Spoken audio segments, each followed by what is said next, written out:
de cuándo arrancan. Ayer me preguntaban acerca de por qué se hacen estos congresos de color, qué importancia o qué alcance tienen. Les comento que existe una asociación internacional del color, de la cual son miembros cerca de 32 países. Esta asociación internacional se formó en la década del 60, a fines de la década del 60, más concretamente en 1969 se realizó el primer Congreso Internacional del Color. Esto se hizo en Estocolmo, en Suecia. Los congresos internacionales se siguieron haciendo regularmente cada 4 años. El segundo se hizo en Inglaterra, en York, en 1973. El tercero en Estados Unidos en 1977. El cuarto fue en Berlín en 1981. A partir de allí, digamos, en 1980 se forma como Asociación Nacional de Investigación y de Estudios sobre el Color, el Grupo Argentino del Color. Se formó inicialmente con el primer objetivo de realizar un congreso internacional en Argentina. En realidad, la iniciativa partió de unos 10 años antes, del 81. Roberto Daniel Lozano, que fue el fundador del Grupo Argentino del Color y su presidente hasta hace unos pocos años, tuvo esta iniciativa, asistió a todos los congresos previos y simplemente preguntó qué era necesario para que se hiciera un congreso internacional en la Argentina. Le contestaron que era necesario hacer o formar una asociación nacional. Eso se hizo en 1980 y se obtuvo la aprobación de la Asociación Internacional para hacer un congreso internacional en Buenos Aires en el 89. Entonces, habíamos llegado con la reseña hasta el 81, que se hizo el congreso en Berlín. En 1985 se hizo en Monte Carlo, en Mónaco, y ahí ya se anunció el Congreso de Argentina, que se hizo en el 89 en Buenos Aires. Estos congresos internacionales son multitudinarios, asisten normalmente entre 500 y 700 personas.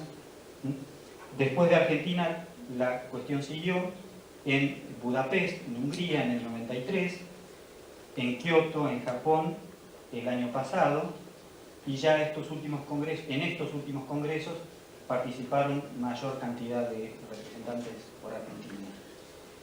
El próximo congreso ya está programado nuevamente en Estados Unidos, en Rochester. A partir de la década del 90 pensamos, al mismo tiempo que asistir cada vez en mayor medida a estos congresos internacionales, hacer congresos nacionales, congresos propios donde pudiera venir gente de todas las provincias, de las universidades nacionales, privadas y de todas las instituciones donde haya gente interesada y que tenga algo para decir sobre este tema. Así fue que en el 92 se hizo el primer congreso argentino en Buenos Aires, en la Facultad de Arquitectura de la Universidad de Buenos Aires. El segundo ya se hizo en La Plata, también en la Facultad de Bellas Artes de la Universidad de La Plata. El tercero, lo mencionó Mirta, fue hace 2 años en Córdoba, en Huerta Grande, organizado por la Universidad Nacional de Córdoba. El cuarto es el que nos convoca aquí. Y el quinto ya está programado para realizarse en Mendoza en el año 2000. Incluso para el año 2000 tenemos presentada una propuesta a la Asociación Internacional para organizar un nuevo Congreso Internacional para esa fecha. Esto es como las Olimpiadas. Normalmente hay más de una propuesta para cada congreso. En este caso hay una terna. Hay una propuesta de Inglaterra, una de Corea del Sur y la de Argentina. Y esto se decidirá en el curso de este año. Así que esperemos que en el año 2000 podamos recibir a gente de muchos otros países. Bueno, con esto creo que podemos dar por terminada la parte de inauguración. Podemos hacer un pequeñísimo intervalo de 5 minutos y empezar con la conferencia. Les agradezco profundamente a todas las autoridades, al señor senador y sobre todo a Mirta y los colaboradores de Mirta que realizaron un esfuerzo impresionante.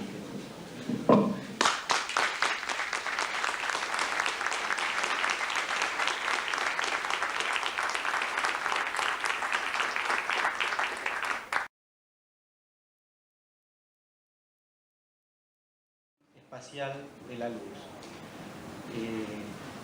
Son más o menos conocidas las ilusiones visuales que tienen que ver con el color, pero este otro tipo de ilusiones visuales que tienen que ver con efectos que se producen o según que la luz sea transmitida o reflejada en forma más o menos difusa y una serie de cuestiones que vamos a ver, no son tan conocidos o tan estudiados o tan comunes. Tendríamos que definir en primer lugar qué entendemos por ilusión visual. Desde un punto de vista ingenuo, cualquiera diría que una ilusión visual o que algo ilusorio es algo que no es real. Pero cuando uno investiga un poco más y se adentra en la bibliografía que existe sobre el tema de las ilusiones visuales, se encuentra que las cosas no son tan simples y que hay muchas interpretaciones y definiciones distintas sobre ilusiones visuales. Las definiciones cubren un amplio espectro y van desde un extremo, por ejemplo, decir que todo lo que vemos es una ilusión, hasta el otro extremo de decir que las ilusiones visuales no existen o no hay tal cosa que se pueda definir como una ilusión visual. Vamos a ver una serie de distintas interpretaciones. Voy a quitar esta transparencia por el momento. Tenemos una primera serie de definiciones. Yo las he agrupado en tres grupos. Estas toman en consideración la relación no simétrica entre los estímulos físicos y las impresiones que producen a través de nuestros sentidos. Aquí tenemos una definición de Bela Jules de 1971, donde dice: todo percepto es una ilusión. La energía luminosa de determinada longitud de onda que incide sobre nuestros receptores retinianos no contiene inherentemente ninguna indicación de que será percibida por algunos organismos en color de una cierta luminosidad, tinte y saturación. En la misma dirección, Edwin Boring, en 1942, ya había señalado que la falta de correspondencia entre sensaciones y estímulos es obvia en muchos fenómenos conocidos, en el sentido que la percepción depende normalmente de factores subjetivos, así como del estímulo. Toda percepción es ilusoria, dice Boring, en tanto y en cuanto no refleja precisamente el estímulo.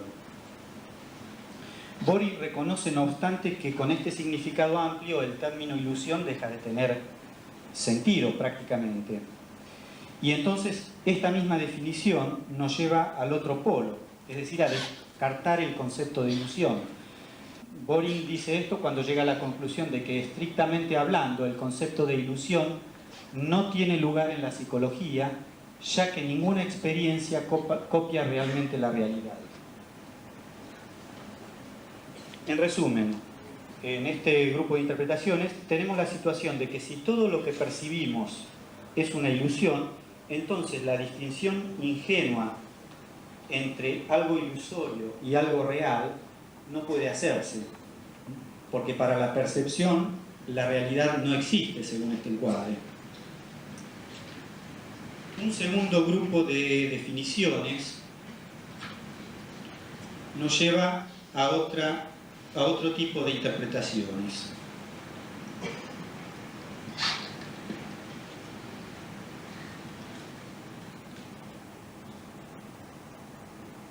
Si bien estas definiciones comparten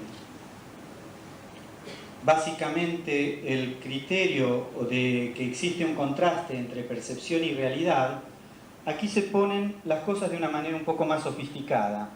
existe una interpretación verdadera de los fenómenos físicos y a causa de una percepción errónea somos conducidos a una interpretación falsa. Hay perceptos correctos y perceptos ilusorios.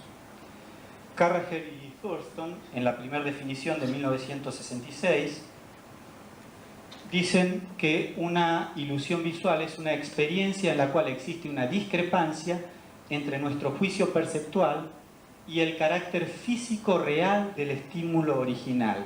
Presten atención a las palabras. Kaufman dice que aparece una ilusión cuando los observadores son incapaces de discriminar las propiedades físicas reales de los objetos y dan una descripción que no es compatible con la disposición física de los mismos.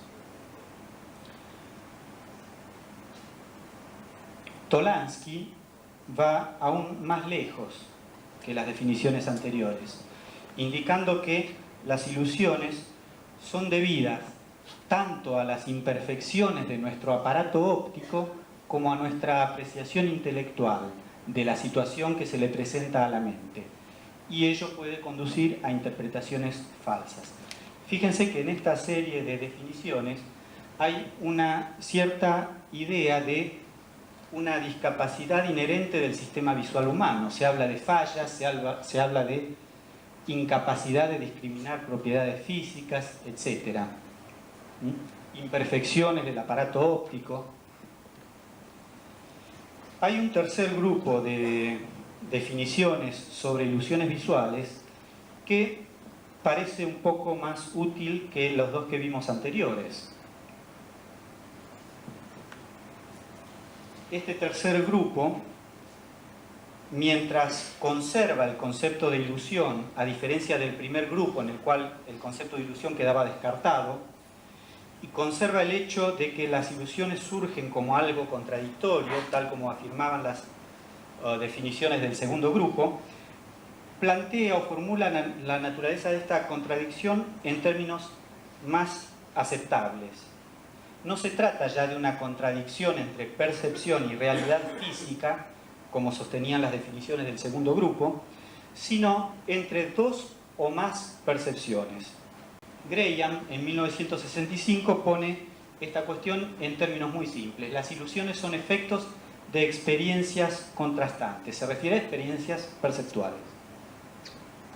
Osvaldo Dapós, en 1995, habla de que una ilusión es una experiencia que entra en conflicto con otras experiencias, usualmente con experiencias recordadas. Una única experiencia no es suficiente para ser considerada una ilusión porque no produce una discordancia perceptual. Esta discordancia, que es una consecuencia de dos experiencias contrastantes, es, según mi opinión, la de Dapós, el principal factor que atrae nuestra curiosidad y excita nuestro placer estético.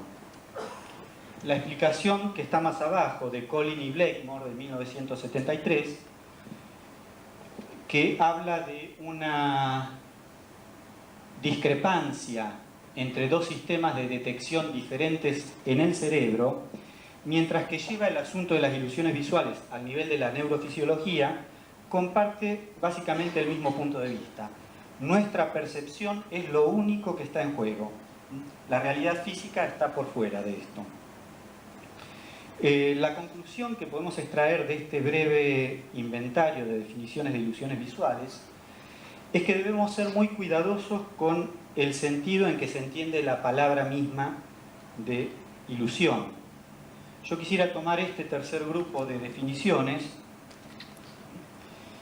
y hacer algunos comentarios al respecto.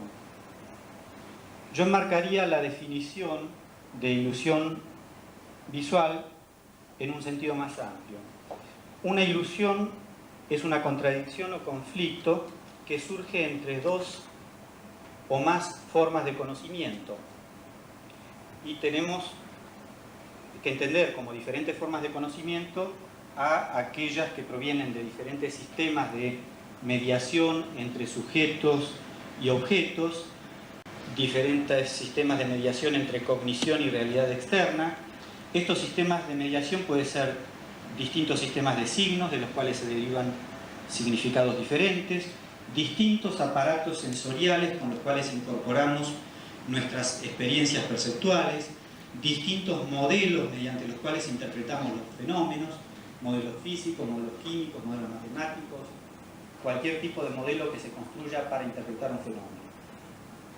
Todo esto hace que conozcamos ese fenómeno o esa porción de la llamada realidad de una manera diferente, y es lo que puede inducir a ilusiones siempre y cuando haya una contradicción, o más bien que haya una contradicción entre estas dos experiencias. El punto que yo quisiera remarcar es que no existe una única y verdadera interpretación de los estímulos provenientes del mundo externo. En este sentido es la precaución que debemos tener con la frase ilusiones visuales, para no entenderla como referida a una representación que produce una interpretación falsa de algo y que existiría una interpretación verdadera y definitiva de ese algo. En todos los casos, la existencia de una interpretación correcta es una cuestión de convención. Peirce, un filósofo norteamericano de principios de siglo, dice que la realidad es aquello que la comunidad acuerda en considerar como tal. Es moneda corriente hoy en día que las teorías científicas se aceptan en mayor o menor medida por el grado de aceptación dentro de la comunidad científica. Históricamente, como les decía antes, las ilusiones más estudiadas han sido las que tienen que ver con el color, las que involucran distorsión de la forma o de la perspectiva, las ilusiones de movimiento, etc. Las ilusiones basadas en la distribución espacial de la luz no han sido tan investigadas. Vamos a ver la primera diapositiva, donde vamos a explicar un poquito más detalladamente qué entendemos por diferentes distribuciones espaciales de la luz. Cuando la luz incide sobre una superficie, sobre un objeto, pueden pasar en principio dos cosas. La luz puede ser absorbida o puede ser remitida por ese objeto o esa superficie. Obviamente hay grados en todo esto. Puede haber mayor cantidad de absorción o de remisión, o mayor cantidad de remisión que de absorción, etc. La porción de luz que no es absorbida por la superficie del objeto, que el objeto remite, con eso pueden pasar dos cosas. Esa radiación visible puede ser reflejada, llega la luz y se refleja, o transmitida, donde la luz pasa a través del material y se ve un observador puesto del otro lado, puede ver luz o puede ver radiación visible. Un paso más es considerar que puede haber una diferente clase tanto de reflexión como de transmisión de luz. Y entonces la reflexión puede darse en forma regular, como pasa cuando nos miramos en un espejo, que nos devuelve la imagen perfectamente nítida, o en forma difusa, como pasa cuando miramos una superficie mate, como una pared que refleja luz. Estas paredes están reflejando luz, pero en forma difusa. Yo no puedo ver una imagen reflejada ahí. Con la transmisión pasa algo similar. La luz puede atravesar un material y puede suceder, como en el caso de un vidrio común, que lo atraviesa en forma regular, sin apartarse demasiado de una dirección. O puede pasar en forma difusa. La transmisión puede ser difusa, como por ejemplo cuando miramos a través de un vidrio esmerilado o de un papel calco. Yo voy a hacer un inventario y una descripción de algunas ilusiones visuales que tienen que ver con estos fenómenos. En el resumen que está en el cuadernillo de resúmenes, aparece una tabla donde se hace una contraposición entre 4 clases de estímulos físicos en la parte superior de la tabla, que se corresponderían con estos estímulos físicos, y 4 clases de sensaciones visuales producidas por esos estímulos físicos. Si tuviéramos que definir estas sensaciones, a esta la definiríamos como apariencia espejada, como apariencia mate, como transparencia o como translucencia. Básicamente esos son los nombres que nos surgen cuando vemos fenómenos de esa naturaleza. Ahora bien, antes mencioné, cuando hicimos una descripción de las distintas definiciones de ilusión visual, dijimos que no era una discrepancia entre estímulo físico y sistemas perceptuales, sino simplemente entre dos percepciones. Entonces este cuadrito habría que traducirlo en términos de percepción y dejar por fuera el problema del aspecto físico de la cuestión.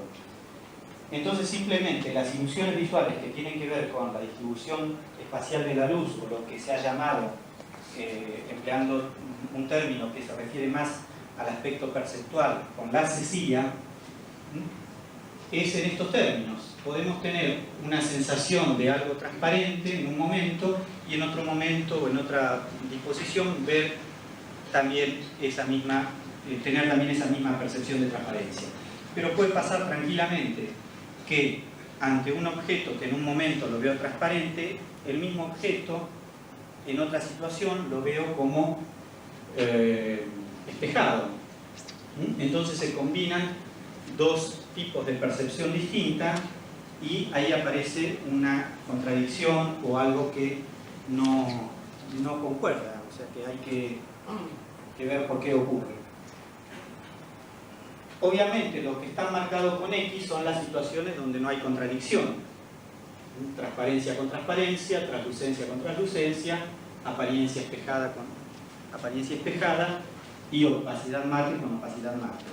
Si tengo distintas experiencias donde estas cosas concuerdan y siempre la experiencia se repite, no habría contradicción y no habría ilusión. Las ilusiones se producen en los casos donde aparecen números. Y vamos a ver ejemplos que cubren distintos aspectos de estos casos que están allí numerados. Entre los ejemplos más conocidos, acá va a ser necesario apagar por un momento el proyector, por lo menos este, y si cerramos esa puerta creo que se va a ver un poco mejor también.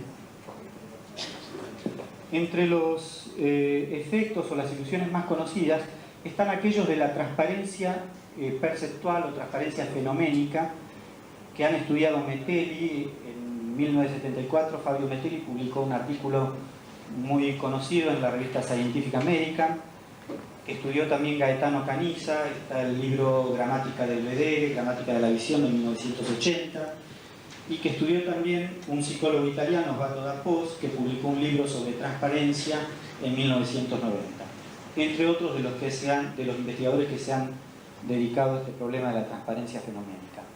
Los efectos de transparencia o translucencia producidos mediante trozos opacos de papel caerían en los casilleros 10 y 11 de esta clasificación que vimos o de la que ustedes tienen en los resúmenes. Vamos a analizar un poco esto. La zona percibida como transparente que se superpone a un fondo donde hay un gris oscuro y un gris claro, acá se interpreta, esto está hecho con papeles opacos, o sea, acá no hay transparencia física. Los objetos son trozos de papel gris. Hay 4 trozos de papel gris.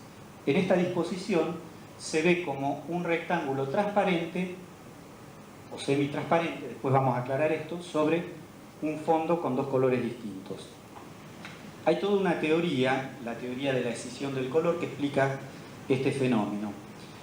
Fíjense lo que ocurre con la zona de superposición. La zona percibida como transparente, que se superpone al gris del fondo, se ve más clara sobre el fondo oscuro y se ve más oscura sobre el fondo claro. Para que percibamos el efecto de transparencia con estos papeles opacos, es, como decía, necesario que se cumpla la teoría de la escisión del color, que vamos a ver en un ratito. Vamos a ver qué sucede con muestras físicas que dejan pasar la luz.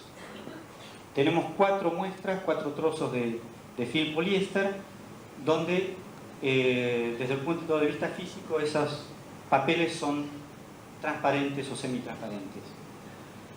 En el primer caso, fíjense lo que ocurre. La zona del papel que está sobre el fondo oscuro se ve más clara que el fondo. La zona del papel que está sobre el fondo claro también se ve más clara que el fondo. Es distinto de lo que pasaba en el ejemplo de Dapós. Este es el ejemplo similar al de Dapós. La zona sobre el fondo oscuro se ve más clara y la zona sobre el fondo claro se ve un poco más oscura que ese fondo. Los dos de abajo, la situación es distinta. Sobre fondo oscuro vemos más oscuro, no más claro, y sobre fondo claro también vemos más oscuro.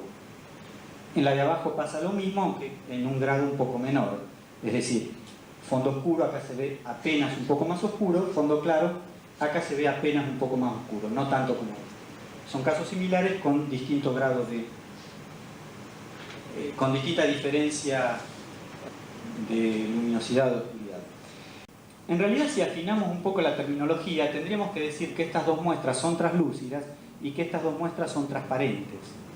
Estas dos tienen distinto grado de translucidez o difunden la luz en distinta cantidad y en distinto grado, y estas dejan pasar la luz de forma regular, pero absorben de manera también diferencial con grados distintos esa luz. Obviamente, entonces, el sentido en que tanto Dapós como Metelli como Gaetano Canisa utilizan la palabra transparencia, eso es un sentido amplio, porque ellos llamarían transparencia a todo esto. Y son todas situaciones distintas. Aquí vemos un ejemplo dibujado de Gaetano Canisa, donde es claro que para que se perciba esta situación debemos suponer una cierta dosis de transmisión de luz para que se vea el contorno de lo que está por detrás de lo que se supone que es una hoja transparente. Pero también debe haber una cierta dosis de reflexión difusa de luz, que hace que la zona de superposición se vea más clara que el fondo, que las figuras del fondo. Este tipo de ilusiones o efectos visuales han sido muy utilizados en pintura, ya sea en forma intuitiva o con cierto grado de conocimiento de los fenómenos que ocurren. Esta es una obra de Kandinsky titulada Unanimidad, de 1931, y vemos muchos efectos de transparencia en estas tiras, donde estas tiras parecen comportarse como filtros que sustraen luz, o en estos ejemplos, en estas zonas donde ya hay un efecto como de difusión de luz. En realidad, acá pasa como en el caso de los papeles de Osvaldo Dapós. Esto es un óleo sobre tela. El óleo es una pintura opaca. Cuando uno pinta una capa de óleo, tapa la que está abajo. Entonces, esto no es una transparencia fenoménica o perceptual, producida por el pintor manejando los grados convenientes de sustracción sobre todo de diferencia de valor o luminosidad entre los tonos. La siguiente es una pintura de Paul Klee titulada Blanco Polifónico de 1930, y aquí también se obtienen sensaciones de transparencia y superposición pareciera como que se superponen hojas, pero ya se habrán dado cuenta que es una situación completamente distinta de todas las anteriores. La zona de superposición, en vez de oscurecerse, se aclara cada vez más. Entonces esto debería interpretarse no como filtros o capas transparentes que se van superponiendo, sino como rectángulos de luz que se van proyectando, y la luz, a medida que hay más superposición, se produce sumatoria de luces y se ve un color más claro. No obstante, uno interpreta esto como un efecto de transparencia. La siguiente. Este es un dispositivo empleado por Morheider en un experimento de 1930 para explicar el fenómeno de escisión del color. Este fenómeno se da en la transparencia fenoménica, como en los casos que veíamos de Dapós, de Metelli y de Canisa. Aquí hay tres elementos. Hay un disco gris, hay esto azul que se llama episcotister, que es simplemente un disco con una porción abierta, y hay un fondo amarillo. Vemos la siguiente. Cuando el disco se pone a rotar, el disco central gris, lo seguimos viendo gris, la zona del episcotíster la vemos también de un gris, porque se está produciendo la fusión del color del fondo, el amarillo del fondo, con el azul del disco. Acá voy a hacer una pequeña... Esto se ve así cuando lo miramos a través de una ventanita de reducción, ¿no? Cuando no vemos todo el contexto del aparato y solamente vemos la zona gris. Yo ahora voy a hacer algo que es quitar esa ventana. Esto lo hago un poco para que vean que no es ningún truco, es la misma diapositiva donde ustedes van a ver algo diferente. Voy a tomar esa misma diapositiva, le saco la ventanita y la voy a volver a poner. Ustedes recuerdan que veían un gris en la zona de superposición.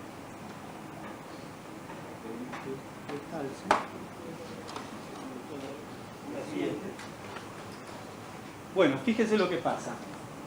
Lo que veíamos como gris, que realmente sigue siendo gris, si uno lo recorta, es un gris, en todo el dispositivo se interpreta como un filtro transparente o como un disco transparente sobre un fondo transparente azul sobre un fondo amarillo. Y acá es el concepto este de escisión del color, separación. Un único color, este gris, se separa en dos colores. Perceptualmente lo interpretamos como un color transparente, el azul, sobre un color de fondo, el amarillo. Bueno, hay toda una teoría sobre todo Metelli la desarrolla en este artículo del Scientific American de 1974, cuáles son los límites para que se produzca esta escisión del color. Ahora les voy a hacer un acertijo. Estas dos muestras se ven iguales, pero yo les digo que no lo son. Hay una muestra opaca y hay una que es transparente. ¿Cuál es cuál? Obviamente no se sabe. En realidad, en esta situación no podemos saberlo. Sobre un fondo homogéneo se puede lograr que la luz reflejada por una muestra opaca sea del mismo color que la luz transmitida por el fondo a través de una muestra transparente. La escisión del color de la que hablábamos antes no se produce y entonces no vemos la transparencia. Es necesario que el fondo sea discontinuo y que haya menos luz en la sala para ver el efecto de transparencia de esta muestra. La siguiente. Quienes hayan estado en el Congreso de Color del 92 en Buenos Aires recordarán una experiencia similar a esta que hizo Lozano con un pañuelo y un vaso de agua. ¿Qué pasa cuando, cómo se ve una mancha de agua o de aceite o de cualquier líquido transparente sobre un papel o sobre una tela? Normalmente la mancha parece más oscura, pero ¿por qué? ¿Cómo es que un líquido transparente e incoloro como el agua produce una mancha oscura? Normalmente sabemos que la salsa de tomate mancha, la tinta mancha, pero el agua mancha. Ahí vemos una mancha oscura. Esto no es todo. Si miramos el mismo papel con la gota de agua al trasluz, la situación se invierte. La mancha, en vez de ser oscura, se hace más clara que el papel. Todo esto tiene una explicación física muy sencilla, pero yo los voy a dejar con la ilusión, después en todo caso me preguntan o le preguntan a Lozano.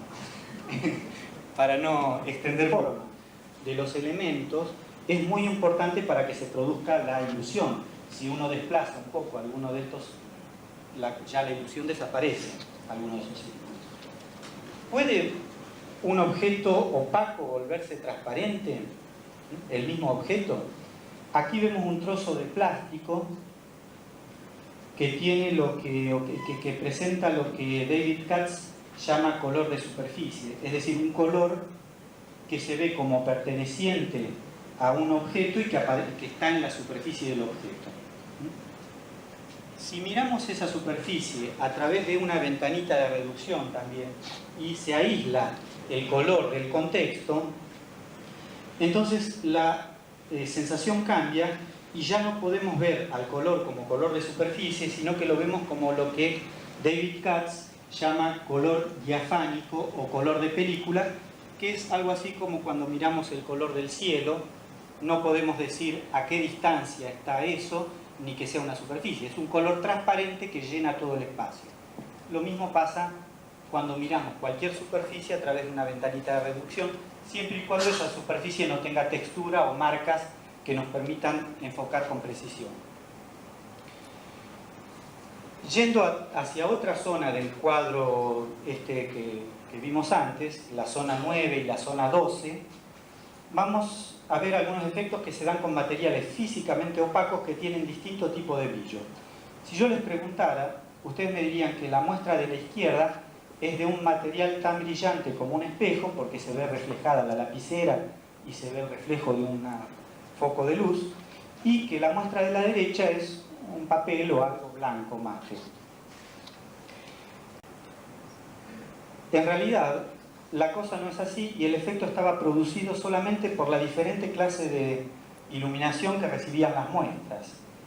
Con la misma iluminación ahora para ambas muestras, vemos que si bien esta tenía un cierto brillo, no era un espejo, acá vemos que la lapicera en vez de reflejarse proyecta una sombra y que esta que parecía un blanco mate sí es un espejo. Acá vemos la reflexión perfecta de la lapicera.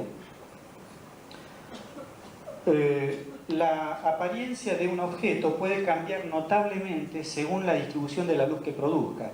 El mismo objeto puede parecer mate o muy brilloso según que esté iluminado con luz difusa o con luz concentrada.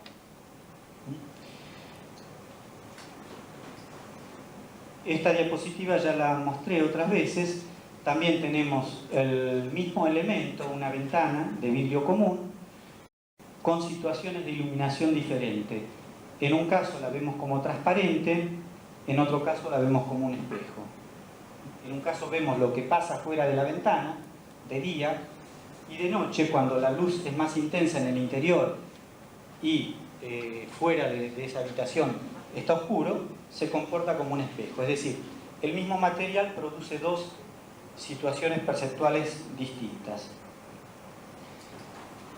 Sin cambiar las condiciones de iluminación, acá está la misma iluminación para las dos muestras, podemos ver un trozo de vidrio común como transparente y como espejado, simplemente cambiando el ángulo de inclinación con respecto a la posición del observador. Aquí estaríamos en la zona 7 de ese cuadro, de ese diagrama anterior.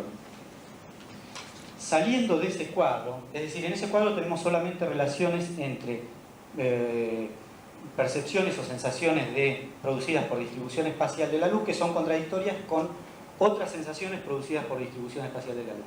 Pero pueden pasar casos por fuera de ese campo, es decir, que situaciones donde interviene o donde tiene que ver la distribución espacial de la luz produzcan cambios o ilusiones o efectos sobre el color, sobre la forma, sobre la profundidad espacial, etc. Ya vimos que a mayor difusividad el color se aclara en los ejemplos de Caniza y de Dapós. Yo les pregunto, ¿cuál es el verdadero color del vidrio color ámbar de las botellas de cerveza? Si ese vidrio es molido en granos gruesos, se ve un color oscuro, relativamente transparente y con brillo. Si esa misma vidrio de botella se muele muy finito con la granulometría de una arena, entonces se ve de este color mucho más claro y opaco y mate. O sea, perdió brillo, perdió transparencia. Por supuesto, con una granulometría intermedia y una situación intermedia de valor y de brillo y de situación de transparencia. En la siguiente vemos la siguiente diapositiva, un muestrario de pintura donde dice muestra de un color en los distintos acabados. Látex para exteriores, satinado, sintético satinado, sintético, etc. Yo les pregunto, ¿realmente se trata del mismo color? En una situación de iluminación donde se produce, aunque sea apenas un poco de reflexión, el color cambia. Fíjense cómo se ve esta muestra, esta, con respecto a las demás. Entonces, ¿podemos decir que esas muestras son del mismo color? Si entendemos el concepto de color como una sensación visual, como aquello que vemos, entonces estos son diferentes colores entre sí y son diferentes con respecto a los colores de la diapositiva anterior.